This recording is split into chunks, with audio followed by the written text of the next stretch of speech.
In this video, we will look at extracting the wet bulb temperature in Simcenter FloVent 2020.1.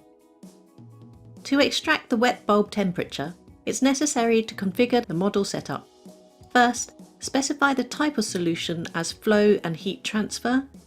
Then select the Click to Edit Concentrations button. In the dialog box, you can select the active fluids.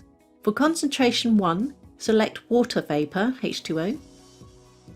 This is found from the library under Contaminants and then Gases. Transfer this to the project and then select it from the dialog box. Close this window once you're done. Ensure that concentration 1 is selected in the concentration name drop-down menu and enter the ambient concentration. In order for tables to present the wet bulb temperature in a specific region, it is necessary for volume regions to be created within the model. The model may then be solved. Once the model has been solved, navigate to the Model Setup menu.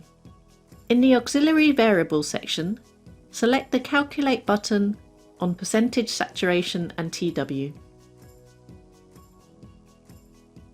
Select a volume region from the Project Manager tree to show the tables for that region. Navigate to Region Variables and move the scroll bar sideways until you reach the wet bulb temperature columns. The wet bulb temperature distribution may be shown on a plane plot. Right-click on the plane plot and select Create Plane Plot.